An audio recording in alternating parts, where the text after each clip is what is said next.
포기하는 방안까지 다양한 선택권을 제시했습니다. 현대중공업이 대우조선, 옥포조선사에서 현장 실사를 시작하려고 했지만 노조 봉쇄로 일단 불발됐습니다. 법인 분할이 결정된 현대중공업 노사 갈등은 소송전으로 번지고 있습니다. 정부가 신혼부부, 다자녀 특별 공급 당첨자를 대상으로 부정청약 합동 단속에 나섰습니다. 신혼부부, 다자녀 특별 공급에서 임신 진단서나 입양 서류를 제출해 당첨된 3천여 건이 대상입니다. 최근 국세청을 사칭한 악성 이메일이 기승을 부리고 있습니다. 국세청은 이메일로 출석을 요청하거나 신분 정보를 요청하지 않는다며 주의를 촉구했습니다. 이상 오늘의 헤드라인입니다.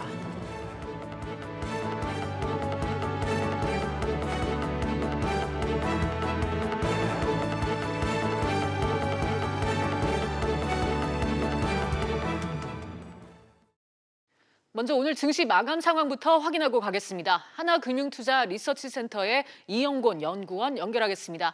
연구원님 안녕하세요. 예, 안녕하십니까. 네, 먼저 오늘 우리 증시 어떻게 마감했는지부터 알려주시죠.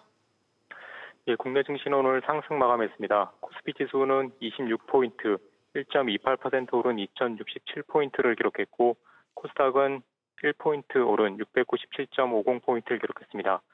코스피 지수는 4흘 연속 상승을 이어갔으며 코스닥은 이틀 연속 상승 마감을 했는데요. 업종별로는 전기전자 업종이 2.7%, 그리고 보험업종이 2%, 철강금속 1.8%, 주로 IT와 금융업종이 강세를 나타냈습니다. 시가총액 상위 종목 중에서는 삼성전자가 3% 이상 올랐고요. 현대차도 3%, 그리고 네이버도 3%선 상승하면서 주로 시총 상위 종목 대형주들이 시장을 이끄는 모습을 보였습니다. 네. 오늘 상승에는 오늘 상승에는 외국인들 매수세가 크게 기여를 했고요. 외국인이 4월 연속 유가증권 시장에서 순매수를 하면서 3천억대의 매수로 시장을 좀 이끄는 모습들을 보였습니다. 네, 오늘 아시아 증시는 어땠습니까? 네, 일본 증시와 중국 증시를 중심으로 한 아시아 증시 대체로 좀 부진한 모습을 보였는데요. 일본 증시는 나흘 연속 낙세를 나타냈고요. 중국 증시도 하락을 했습니다. 하락폭 자체는 크진 않았습니다. 일본 증시는 0.9% 하락을 했고 중국 상해 종합지수는 0.3% 소폭 하락하는 모습을 나타냈습니다. 네, 오늘 우리 증시에서 관심 종목은 어떤 게 있었나요? 역시 시가총액 상위 종목 1위 업체인 삼성전자의 움직임이 상당히 눈에 띄었는데요. 그동안 좀 부진한 모습을 나타냈지만 오늘은 외국인들 매수세가 집중되면서 3% 이상 올랐습니다. 삼성전자로만 외국인들 1,400억 이상 순매수 유입이 됐는데요. 삼성전자가 중국 IT 업체의 어떤 미중 무역 분쟁에 따른 반사이익이 가능할 것이다라는 기대감이 좀 작용을 했고요. 결국 중국 IT 업체인 화웨이와 경쟁 관계가 있는 사업부가 많기 때문에 그로 인해서 수혜가 가능할 것이다라는 기대감, 이런 부분들이 좀 작용한 것으로 보여집니다. 네, 연구원님, 내일 투자자들은 어떤 점에 유념해야 할까요? 최근 증시가 반등세를 나타내고 있긴 하지만 여전히 대외 불확실성과 경기에 대한 우려감들은 해소가 되지 않고 있습니다. 따라서 상승하는 과정에서 이런 부분들이 대외 환경 자체가 좀 좋아지는지 같이 좀 점검을 해나가야 될 것으로 보여지고 있고요.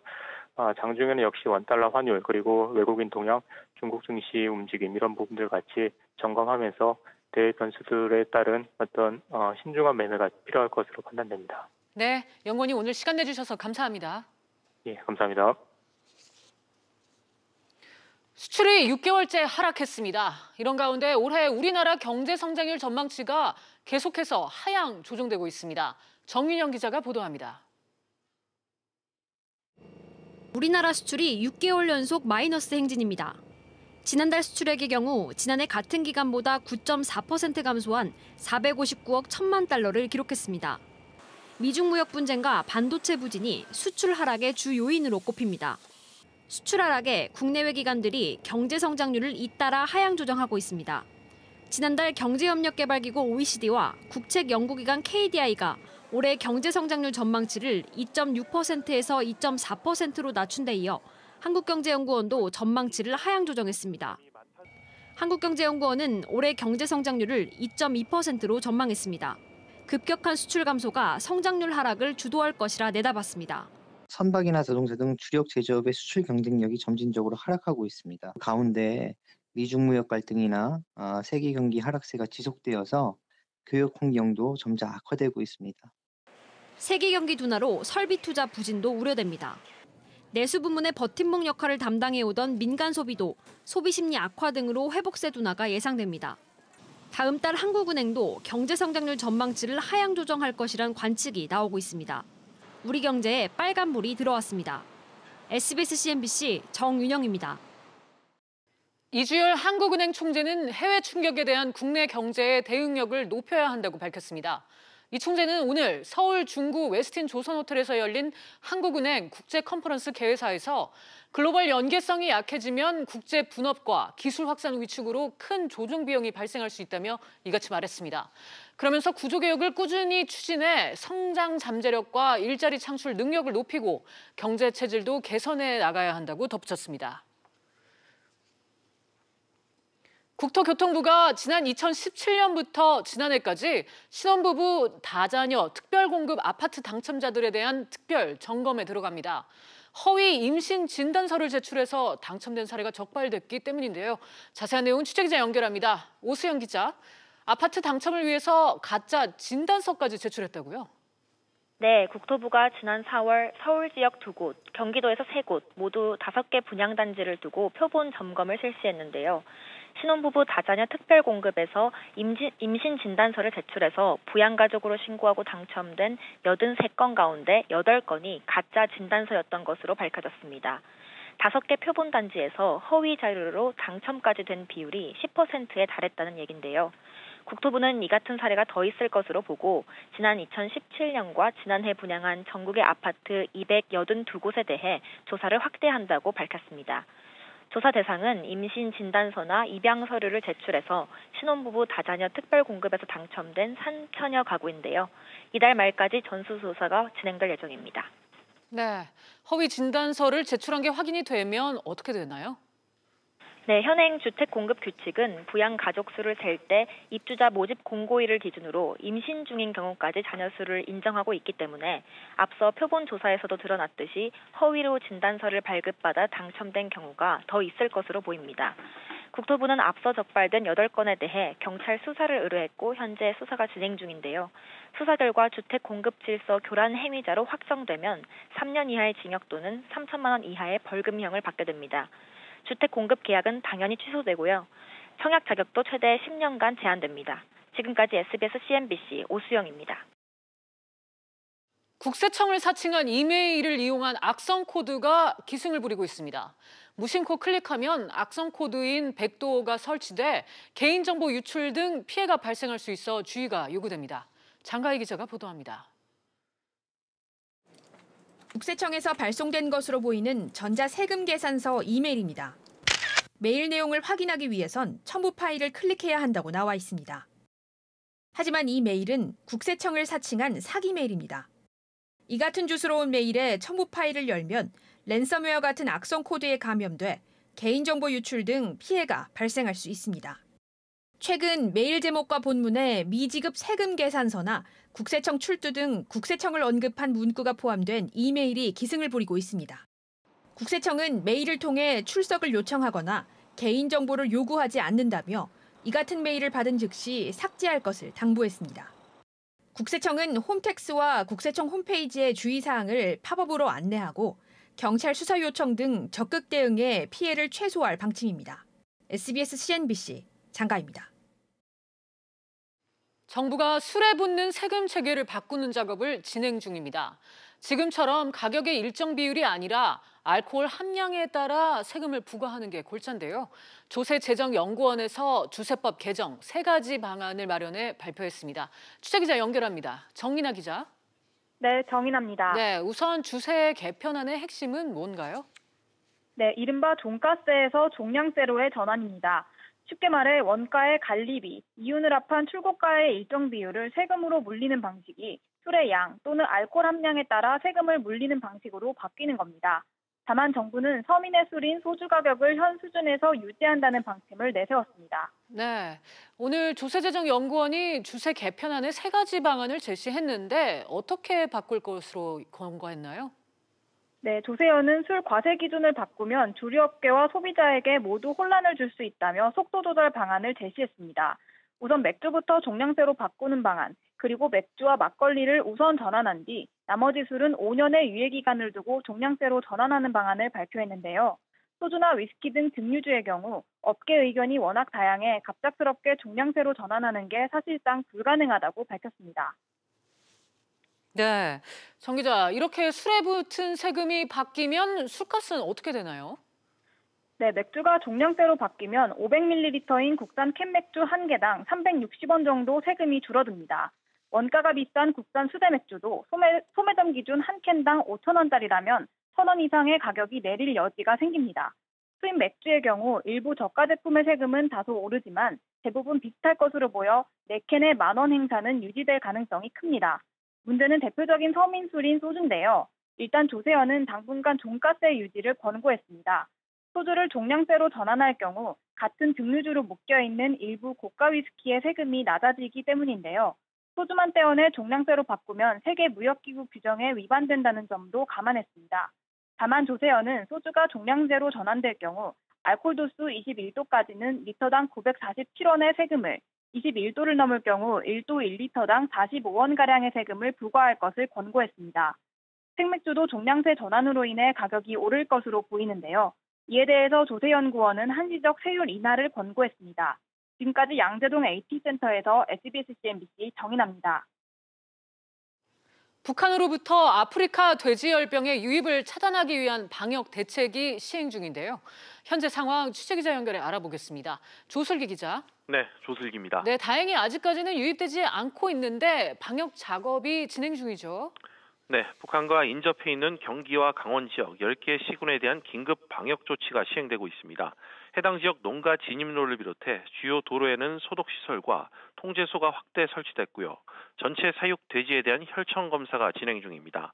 이낙연 국무총리는 오늘 오전 긴급 간부회의에서 북한 내 돼지열병이 급속히 남하하면서 확산되고 있을 가능성이 크다며 최고 수준의 방역 태세를 가동하라고 지시했습니다.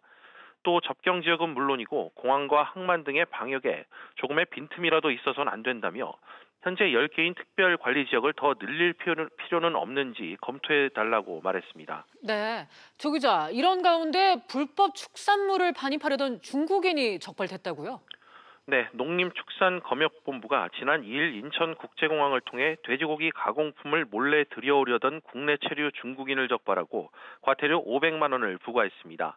이 중국인은 검역본부와 세관이 함께 실시한 휴대폰 일제 검사를 통해 돼지고기 가공품 반입 사실이 적발됐습니다. 앞서 정부는 이달 1일부터 아프리카 돼지열병 국내 유입을 막기 위해 불법 축산물 국내 반입 시 과태료를 최대 1,000만 원으로 올렸는데요.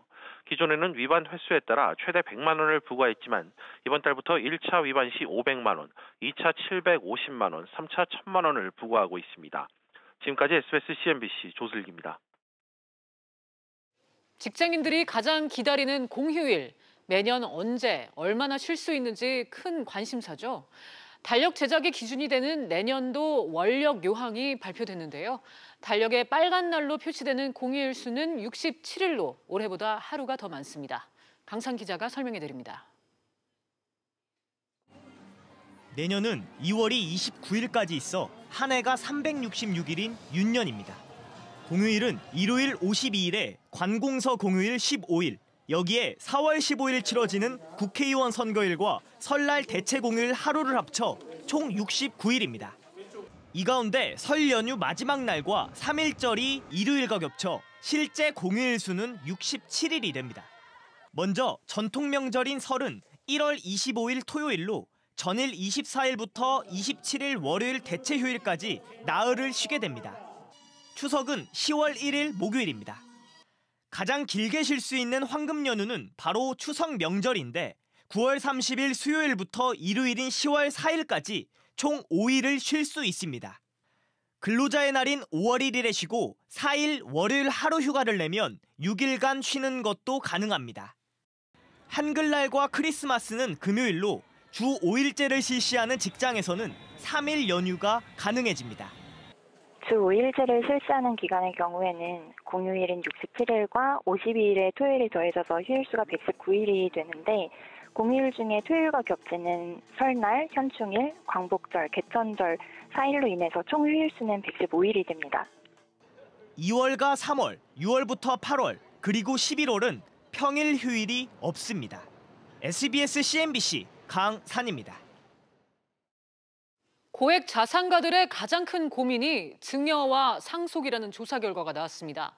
삼성증권이 예치 자산 30억 원이 넘는 고객을 대상으로 1,630건의 정기 컨설팅을 진행한 결과 고액 자산가 중 30.2%가 최근 가장 큰 고민은 증여와 상속이라고 답했습니다.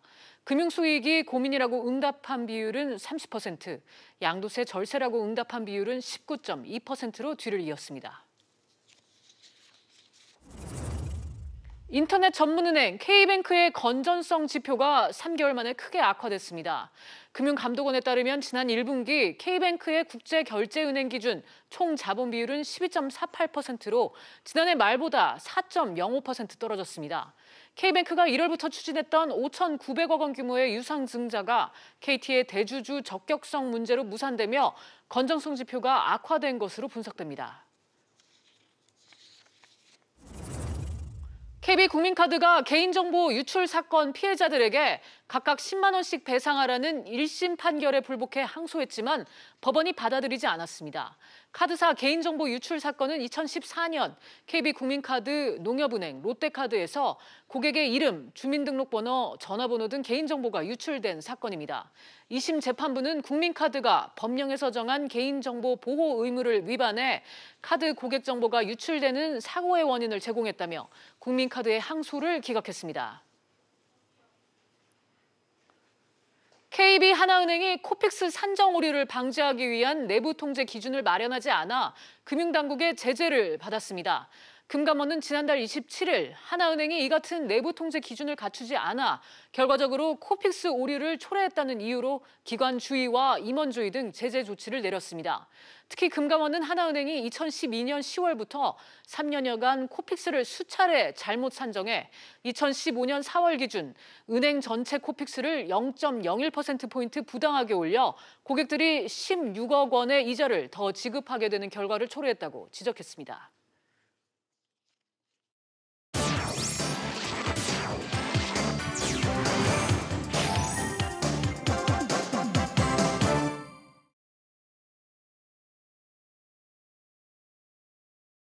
주요 이슈를 체크해보는 시간 이슈체크 오늘입니다. 오늘 첫 번째 이슈부터 보겠습니다. 조선 빅딜 험난. 현대중공업의 대우조선 인수합병을 막으려는 노동계의 저항이 거세지고 있습니다. 대우조선 실사는 노조의 쇠사슬 투쟁으로 일단 하지 못했는데요. 현재 상황과 앞으로 남은 난관에는 어떤 게 있는지 알아보겠습니다. 김현우 기자 나와 있습니다. 김 기자. 네. 먼저 대우조선 인수합병에서 물적 분할 다음 단계인 현장 실사가 난항이라고요? 네, 현대중공업은 오늘부터 대우조선 옥포조선소의 현장 실사를 시작할 계획이었지만 노조의 반대로 무산됐습니다. 실사단은 오전 9시 20분과 오후 12시 45분 두 차례 조선소를 찾았지만 대우조선 노조원들이 쇠사슬을 몸에 감고 정문 등 출입문을 막아 조선소에 들어가지 못했습니다. 실사단은 오늘은 현장 실사가 어렵다고 판단하고 철수했지만 14일까지는 반드시 마친다는 방침입니다. 네, 현대중공업이 현장 실사를 못할 수도 있습니까? 네, 노조의 반대가 계속된다면 현장 실사가 무산될 수 있습니다. 지난 2008년 대우조선을 매각하려고 했을 때도 노조가 출입구를 막아 현장 실사가 무산된 적이 있습니다. 다만 서류 확인 등으로 현장 실사를 보완할 수 있는 것으로 알려졌습니다. 그래서 현장 실사를 못하더라도 대우조선 인수합병은 계속 진행된다고 산업은행 등은 설명했습니다. 네. 노동계는 지금 대대적인 투쟁을 예고했죠? 네, 금속노조와 현대중공업 노조, 민주노총 울산 지부는 오늘 물적 분할 무효화 투쟁에 돌입한다고 선언했습니다. 날치기로 처리된 안건은 무효라며 현대중공업 노조는 오늘 전면 파업에 들어갔습니다. 또 노조는 주총 무효 소송도 준비하고 있습니다. 금속노조는 국회 정론관에서 연대 파업 등 모든 수단을 동원하겠다고 경고했습니다. 기자회견 내용 들어보시죠. 금속노조는 언제든지 정부와 얘기할 자세는 돼 있습니다. 그 선택의 길은 이제 정부에게 달려 있다는 점을 김 기자, 노동계가 이렇게 두 회사의 합병을 반대하는 이유는 어떻게 봐야 하나요? 네, 노동계는 물적 분할로 현대중공업에서 구조조정이 발생하고 이 영향이 다른 기업까지 미칠 수 있다고 우려하고 있습니다. 네. 법으로 긴박한 경영상의 필요가 있을 경우에는 정리해고를 할 수 있는데요. 현대중공업 노조는 물적 분할로 부채 비율이 급증하면 사측이 구조조정을 단행할 것이라고 우려하고 있습니다. 현대중공업은 이에 대해 분할 뒤에도 단체 협약 승계와 고용 안정 약속은 반드시 지키겠다고 강조하고 있습니다. 또 노동계는 재벌 특혜라는 주장도 하고 있는데요. 현금이 아니라 주식 교환으로 진행되는 이번 인수합병으로 현대중공업 대주주인 정몽준 씨와 아들인 정기선 현대중공업 부사장의 경영권 승계 등이 쉬워진다는 것입니다. 네, 조선업 빅2 체제 개편은 국내외의 합병 승인이라는 난제가 더 남아있죠. 네, 현대중공업은 이번 달 공정위 다음 달 미국, EU, 중국 등 해외에 기업 결합 심사 신청을 할 계획입니다. 두 회사가 합병을 할 경우 전 세계 LNG 운반선 점유율이 절반을 넘기 때문에 독과점 논란이 불거질 수 있습니다. 해외 국가 중 한 곳이라도 독과점을 이유로 합병을 반대할 경우 이번 인수합병이 무산될 수 있습니다. 네, 김 기자 잘 들었습니다. 그럼 두 번째 이슈로 넘어가겠습니다. 조원태 공식 데뷔 전. 조원태 한진그룹 회장이 국제항공운송협회 IATA를 통해서 국제적 입지를 다졌습니다. 조 회장은 남매 간의 상속 논란에 대해서도 자신감을 내비쳤는데요. 취재기자와 자세한 얘기 나눠보도록 하겠습니다. 서주현 기자 나와 있습니다. 서 기자, 먼저 조원태 회장의 국제무대 데뷔 그리고 그 의미에 대해서 좀 짚어볼까요? 네, 조 회장이 항공업계 유엔으로 불리는 국제항공운송협회의 집행위원으로 선출이 됐습니다. 아버지 고 조양호 회장에 이어서 집행위원회에 선출됨으로써 국제적으로 그가 후계자임을 알렸다, 이렇게 볼 수 있겠습니다. 네, 후계자임을 알렸다. 하지만 중요한 거는 남매 간의 갈등 봉합인 것 같은데요. 네, 그렇습니다. 상속 문제가 아무래도 경영권 방어를 위한 가장 큰 숙제라고 볼 수가 있는데요. 여기에 대해서 조 회장은 오늘 기자회견에서 입장을 밝혔습니다. 고 조양호 회장이 이 상속과 관련해 유언을 남기지는 않았다. 그리고 그에 대한 가족의 합의가 진행 중이라는 점 등을 밝혔습니다. 직접 들어보시죠. 가족들과도 지금 많이 협의를 하고 있고 합의가 완료됐다고 말씀을 못 드리지만은 지금 아주 잘 진행되고 있는 것 같습니다. 조 회장의 이런 발언은 남매 간의 갈등 봉합에 대한 자신감으로도 해석이 됩니다. 3남매의 갈등이 진행 중이라는 것도 암묵적으로 인정한 것으로 해석이 되고 있습니다. 조원태 사장과 어머니인 이명희 전 이사장의 상속 지분을 합쳐도 10% 안팎인데요.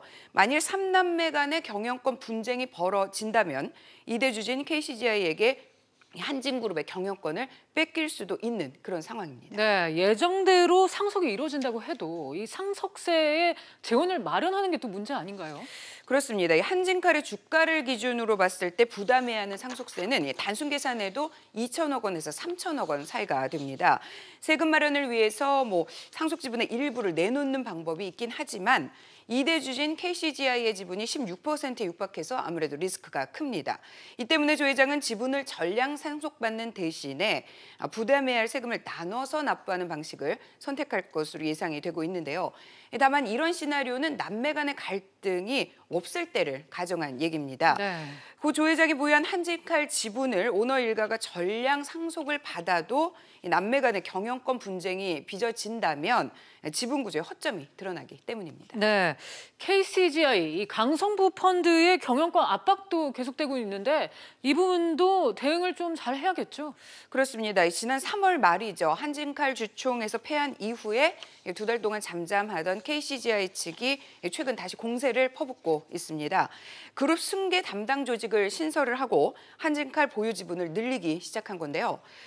재계는 KCGI의 승계 부분의 신설이 사실상 한진그룹을 겨냥한 것이다라고 분석을 하고 있습니다. 조 회장은 KCGI에 대해서 관계에 대한 입장을 밝혔는데요. 함께 보시죠. 한진칼의 주주이고 큰 대주주이기도 하지만은 그 이상도 그 이하도 아니라고 생각을 합니다. 마지막으로 만난 것은 작년으로 알고 있는데 그 이후에 전혀 없습니다. 조 회장이 상당히 조심스럽게 얘기를 했는데요. 이는 남매 간의 합의가 아직 이루어지지 않은 상황에서 쓸데없는 자극을 하지 않으려는 뜻으로 분석이 됩니다. IATA라는 국제 무대에 대비한 이 조 회장을 종합적으로 봤을 때 국제적으로는 조양호 회장의 승계자임을 인정받았다. 그리고 또 하지만 내부 갈등의 봉합은 아직 진행 중이다. 이렇게 분석을 할 수 있겠습니다. 그렇군요. 알겠습니다. 서 기자 잘 들었습니다. 그럼 이슈 체크 오늘 마지막 이슈로 넘어가겠습니다. 누진제 바뀐다. 해마다 여름철 전기요금 폭탄 논란을 불러온 주택용 전기요금 누진제가 곧 바뀔 예정입니다. 현행 3단계 누진제를 폐지 또는 완화하는 내용의 개편안이 공개가 됐는데 자세한 내용은 김대종 세종대 경영학부 교수 모시고 알아보도록 하겠습니다. 교수님 어서 오세요. 안녕하세요. 네, 먼저 교수님 총 3가지 방안이 나왔다고요? 예, 그렇습니다. 지금 현재 우리나라 요금 체계가 이제 1, 2, 3단계로 나눠져 있는데요. 정부가 3가지 안을 냈습니다. 그래서 지금 현재 우리나라는 1단계는 1kW에서부터 200kW까지는 93원, 300에서 400kW는 187원, 그다음 3단계인 400kW 이상은 280원을 부과하고 있는데요. 감사원에서 작년에 지적을 했습니다. 지금 현재 우리나라 기본적인 전기요금 체계가 선풍기로 기준되어 있어요. 에어컨을 지금 정부가 보급돼 있는 게 한 90%이니까 에어컨을 포함해서 현재 누진제 제도를 좀 개편해라. 이렇게 해서 정부가 이번에 3가지 안을 내놓았습니다. 네, 이 누진제라는 게 이제 전기를 많이 쓸수록 할증이 되고 또 전기요금 폭탄 논란도 끊이지 않았는데요. 이 전반적으로 현재 어떤 단계로 적용이 되고 있는지 설명해 주실 수 있을까요? 예, 지금 현재 정부에 이제 개편한 3가지 방안인데요. 첫 번째 개편안은 그러면 그 구간을 좀 확대하겠다. 지금 1에서 200이 이제 첫 번째 구간인데 그것을 1단계를 350으로 늘리겠고 두 번째 안은 450kW. 400kW, 그다음에 3단계는 450kW 이상을 해서 전기요금 그 구간을 좀 확대하겠다는 거고 두 번째 안은 1단계와 2단계만 하고 3단계를 아예 없애겠다는 겁니다. 그래서 2단계 이상은 187원, 이렇게 200kW 이상을 쓰면 그렇게 하겠다. 3단계는 아예 우리가 93원, 125원 되어 있는 것을 아예 전부 다 가격을 다 없애서요. 킬로와트당 125원으로 통일하겠다. 그래서 좀 2단계와 3단계는 좀 부자들에 대해서 혜택이 좀 많이 간다는 게 좀 우려가 됩니다. 네, 이 3가지 복수안 장단점 살짝 얘기해 주셨는데 좀 더 자세하게 좀 짚어볼 수 있을까요? 예, 지금 현재 1단계로 하게 되면 구간을 확대한다는 건데요. 그러면 우리나라의 평균적으로 쓰는 전기요금 요금이 6만 원 정도 되고 350kW입니다. 그런데 네. 지금 현재 2단계와 3단계로 하게 되는 것은 3단계를 아예 없애는 거니까요. 200kW 이상을 쓰게 되면 무조건 187원을 적용하게 되겠다. 그러니까 우리나라에서 전기를 많이 쓰는 그 사람들 한 600만 명 정도가 한 17,000원 정도 혜택을 보게 되는데 여기 요건이 400kW 이상을 써야지만 혜택을 보는 겁니다. 그러니까 오히려 그 이하인 분들은 손해를 많이 보게 되는 거죠. 그다음에 그 모든 사람들에게 125원을 적용하겠다고 하는 3번째 안은 제일 안 좋은 방안인데요. 이것은 그러면 1,000만 가구가 넘는 전기요금을 기존에 200kW 이상 이하로 쓰고 있는 국민들에게는 오히려 전기요금이 4,000원이 인상이 됩니다. 그러니까 오히려 두 번째와 세 번째 안은 부자들이 전기요금을 다 할인해 주는 계기가 되니까 또 바람직하지 않은 걸로 보입니다. 네, 그렇다면은 이 대안 중에서도 분명히 이제 형평성 문제를 제기할 수 있는 그런 대안들이 있는 거네요. 예, 그렇습니다. 그래서 네. 저는 이 3번째 안, 3개의 안 중에서는 첫 번째 안이 그래도 기존의 누진제를 유지하면서 그다음에 그 형평성이 좀 맞다. 우리가 경제정책이나 전기요금도 공평하고 형평성에 맞게 유지해 줘야 되는데 그러면 지금 이 3번째 안 중에서 첫 번째 안이 그래도 가장 형평성에 좀 맞고 그 전기를 좀 합리적으로 쓸 수 있게 좀 통제할 수 있다. 이게 우리 누진제의 목표가 전기를 좀 아껴서 좀 써라. 좀 많이 쓰지 말고 좀 저소득층에 좀 도움 좀 되고 우리 국민들에게 도움이 되자고 하는 거니까 첫 번째 안이 그래도 좀 바람직해 보입니다. 네, 표로 다시 한번 좀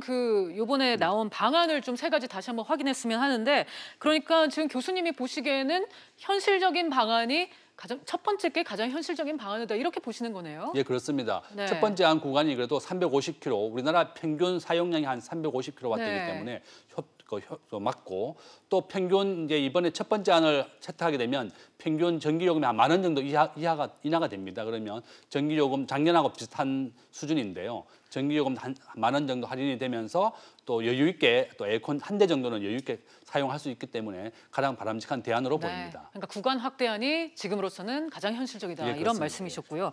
이 또 다른 문제가 누진제를 개편할 때 한전이 손실을 고스란히 또 안을 수 있다는 그런 문제잖아요.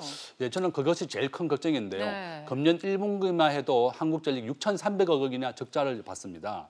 또 발전 자회사가 5개 있는데요. 이걸 제외하게 되면 한국전력이 1분기에 2조 원이 넘는 적자를 발생하게 됐어요. 주가가 6만 원에서 지금 현재 2만 원이거든요. 3분의 1 토막이 났고 전기요금이 우리나라가 전 세계에서 가장 저렴한 국가 중에 하나입니다. 그러니까 전기요금을 또 올릴 수 없는 상황이기 때문에 한국전력이 재무적인 부담을 안게 되는 것이 가장 큰 걱정이고 또 정부로서도 이것을 어떻게 해결할 것이냐.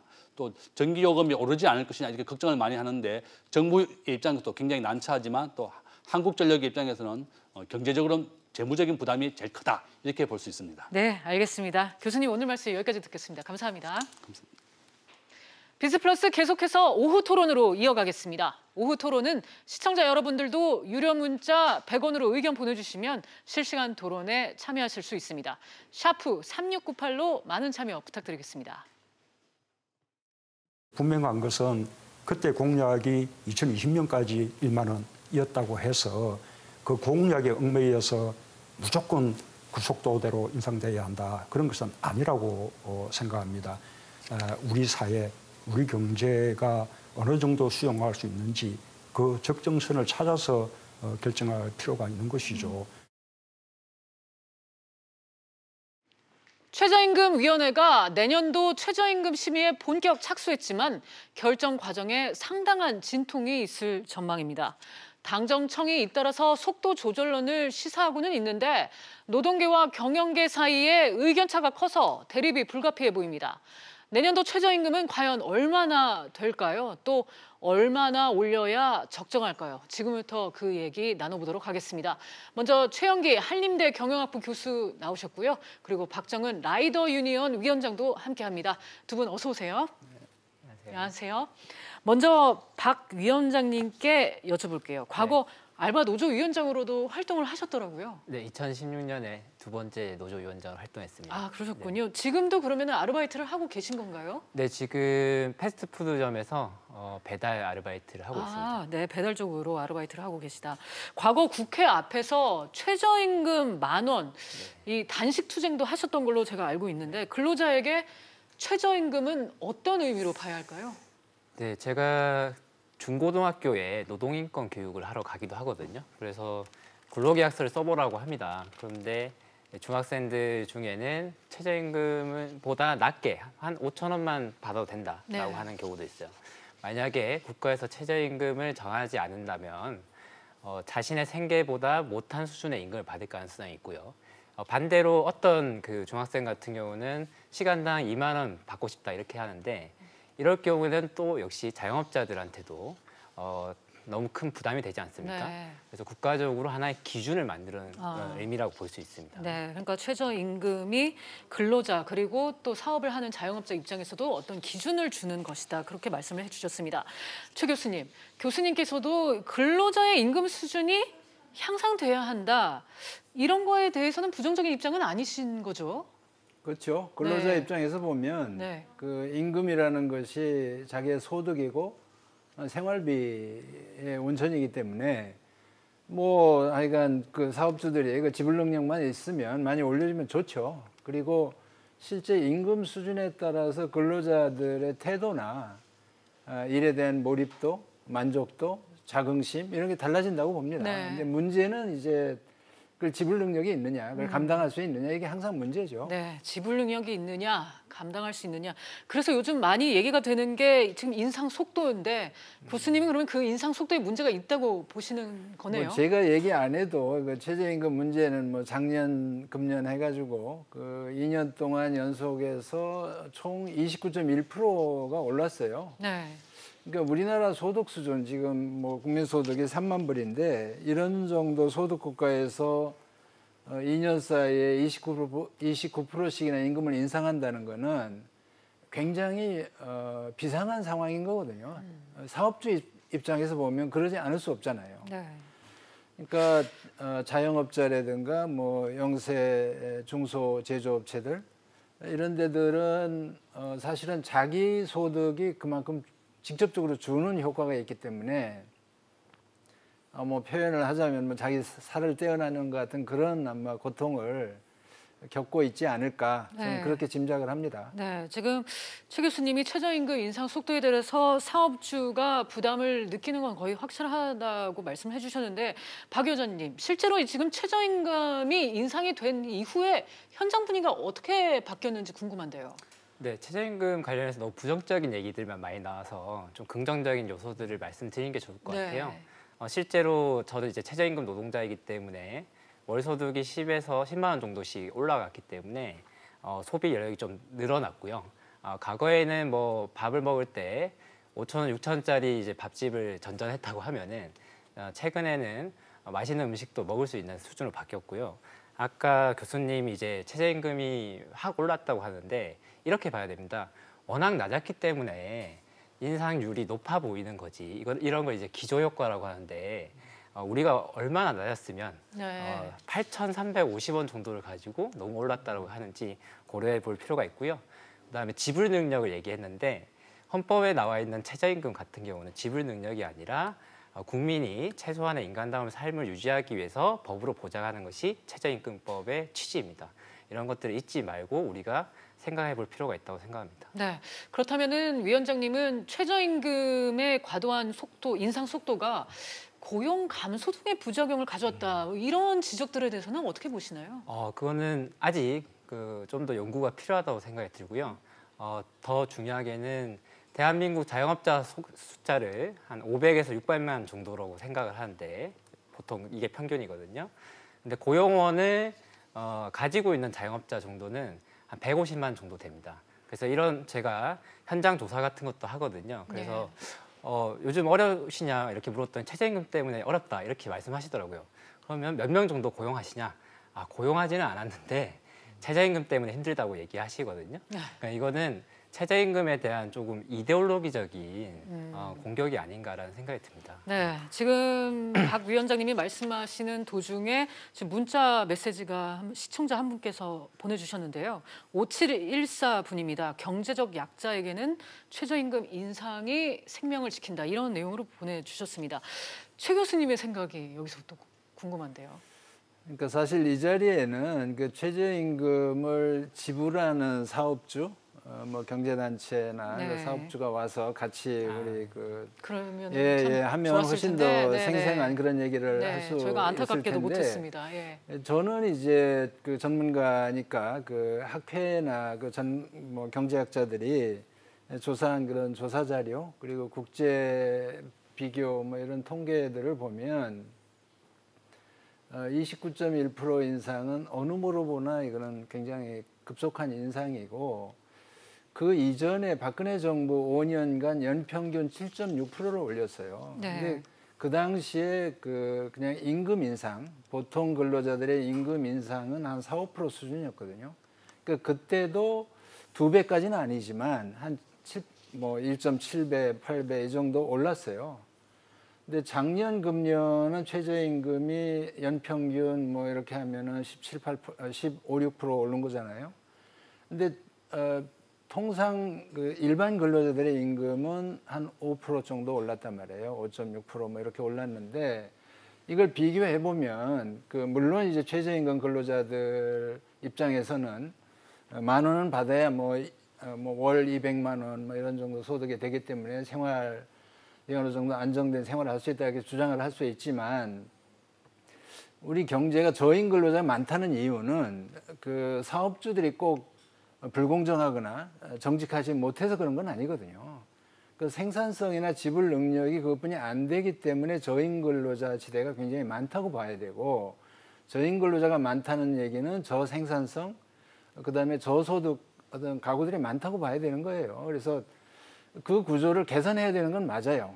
맞는데 그걸 최저임금만으로 그 모든 걸 개선하려고 한다면 이거는 정부의 복지 정책이 아니란 말이에요.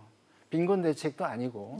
그러니까 시장에서 이거는 분명히 누군가 자기 사업 소득을 줄여가지고 자기가 쓰고 있는 근로자들의 임금을 올려줘야 되기 때문에 그 둘 간에 그 소위 을들의 전쟁 이런 표현도 하지만 이 둘 간에 정말 굉장히 갈등적인 그런 상황을 지금 우리가 거치고 있다. 뭐 나쁜 일은 아니지만 한쪽의 고통이 분명히 따르는 일이다. 이거는 인정을 해야 된다는 거죠. 네.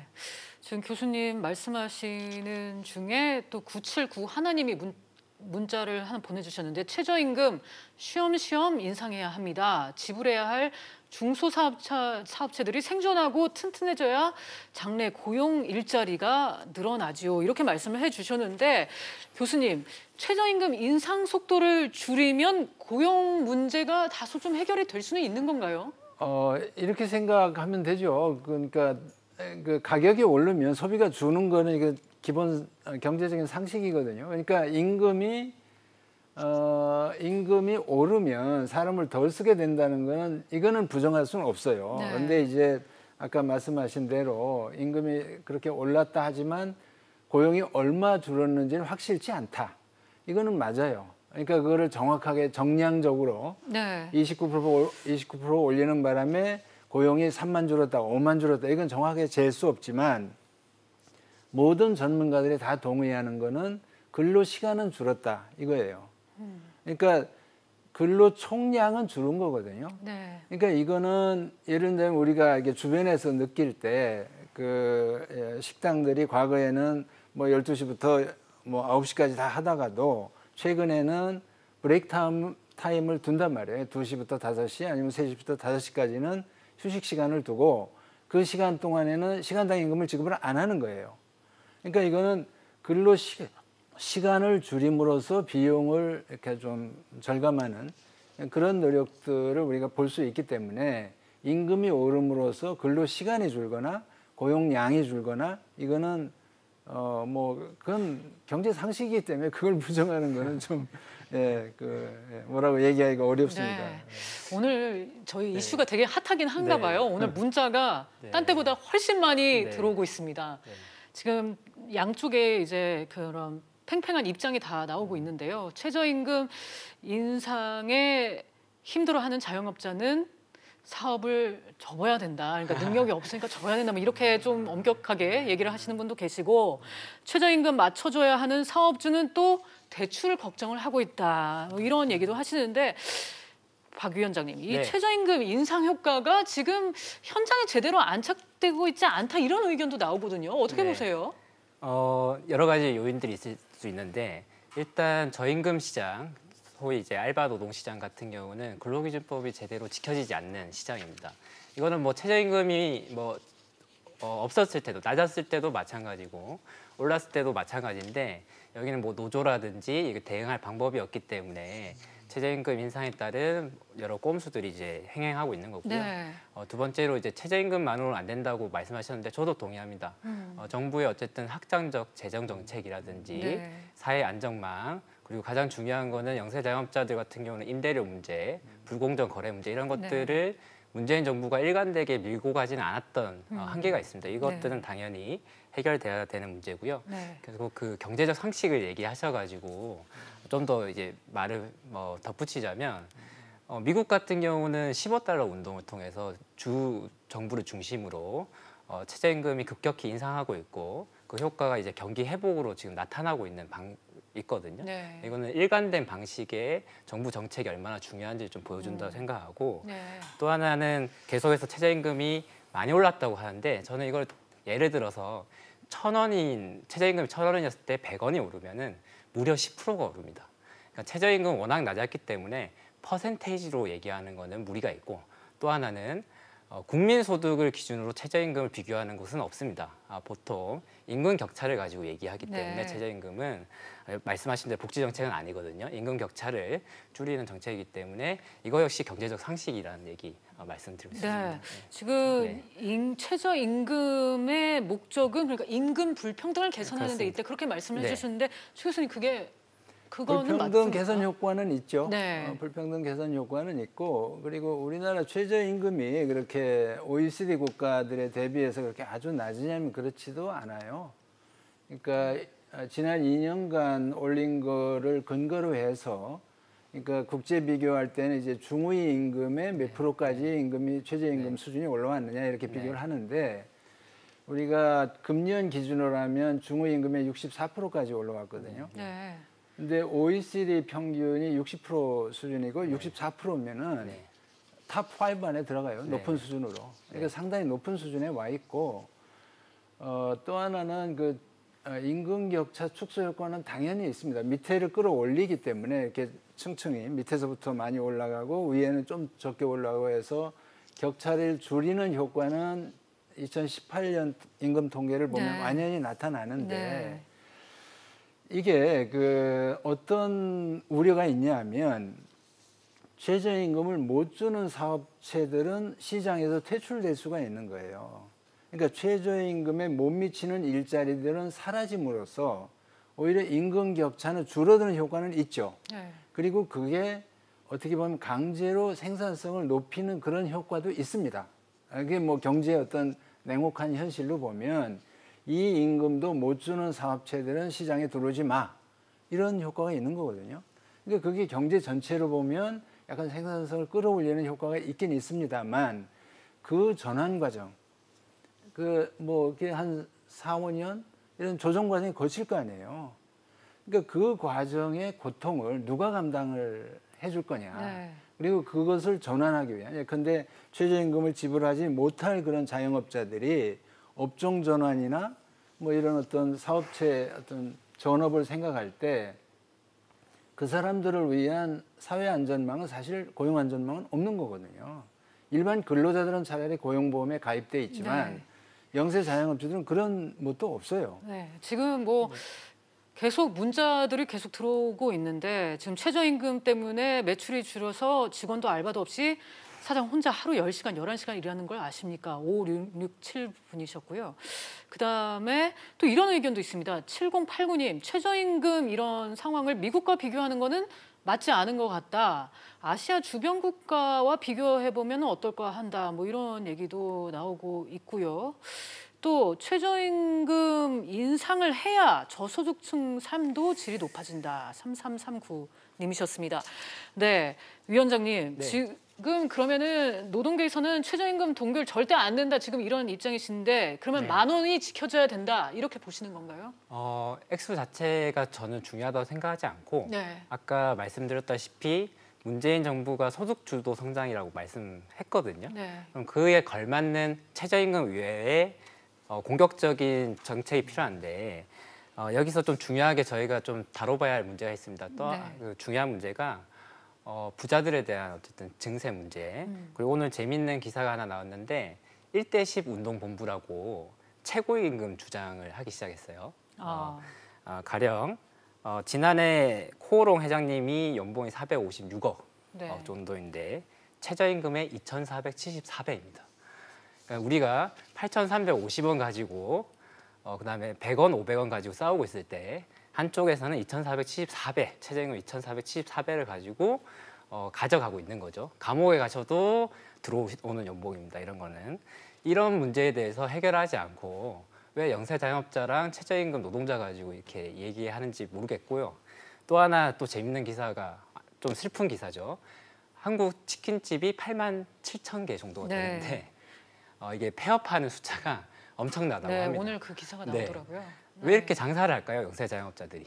그러니까 임금이 충분한 일자리가 없기 때문에 영세 자영업자들이 늘어나고 있는 거거든요. 이거는 대한민국이 도시화하는 과정, 그다음에 산업화하는 과정에서 영세 자영업자 비율은 계속 높았습니다. 왜냐하면 저임금 노동 시장을 중심으로 성장해왔기 때문에 장사를 해야지 노동자가 되기 싫었던 거죠. 그러니까 이런 문제들을 해결하기 위한 과정 중에 하나라고 생각하고 장기 계획 가지고 이 문제들을 해결할 필요가 있다고 생각합니다. 네, 이 문제 정말 어려운 것 같습니다. 사회적 대립도 팽팽하고 답을 선뜻 내기가 어려운 것 같은데 교수님, 이 양쪽의 힘든 거를 최소화해서 할 수 있는 해결책은 어떤 게 있을까요? 경제적 상식이나 지금 뭐 여론 동향이나 이런 거를 보면 최저임금 인상의 여력이 저는 별로 없다고 봅니다.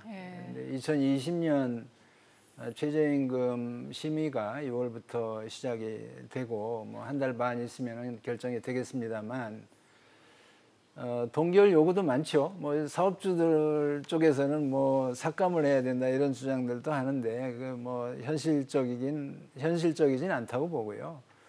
그러니까 국가에서 그냥 결정하는 최저임금이라면 저는 동결도 지금 이 논란을 차라리 한 1, 2년 정도 잠재웠다가 뭐 실질적인 어떤 근로자들의 실질 소득을 높여주는 다른 정책들을 펴고 최저임금 동결을 하고 그렇게 하는 게 맞는다고 보는데 최저임금 위원회의 특성상 동결은 어렵다고 봅니다. 어떤 주장이 있더라도 오르긴 오를 텐데 오르는 수준이 제가 보기에는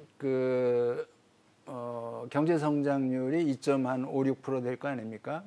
거기다가 물가가 한 1.56% 정도 되고요. 그렇게 하면 4% 정도 되는데 거기에서 취업자 증가율이 한 0.7% 정도 돼요.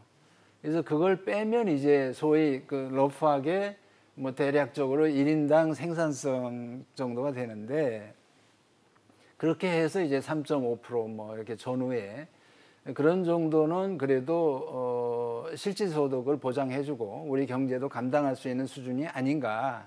전문가들 사이에서는 그래서 이제 3, 4% 정도 얘기가 나오는 거예요. 이제 그 위원회의 특성상 뭐 그렇게 될 텐데 이거는 노동계에서 도저히 받을 수 없는 안일 거고 사업주들이 동결이라는 그런 비현실적인 주장에 집착하지 않고 최저임금위원회 심의에 끝까지 성실하게 임한다면 그 정도 선으로 조정될 수도 있지 않을까 저는 그런 전망을 해봅니다. 알겠습니다. 박 의원님, 저희 시간 관계상 그냥 짧게 한 말씀만 부탁드릴게요. 계속 이 최저임금 얘기하면은 영세 자영업자들이 인질처럼 나오는데 얼마 전에 그 편의점 본사 앞에서 가맹점주들이 노숙 시위를 했습니다. 이게 뉴스에 나온 적이 저는 없는 걸로 알고 있거든요. 사실은 경총이라든지 정경련이라든지 이런 재벌들이 자영업자를 앞세워서 저임금 노동시장을 고착시키려는 이런 정치적인 싸움으로 최저임금 논의가 흐르지 않는 것이 제일 중요하고 좀 더 합리적이고 지난 경제 성장에 대해 반성할 수 있는 그리고 변화를 모색할 수 있는 가감한 정책들이 좀 필요하다고 생각합니다. 알겠습니다. 오늘 두 분 말씀 여기까지만 듣겠습니다. 정말 오늘 시간 내주셔서 감사드립니다.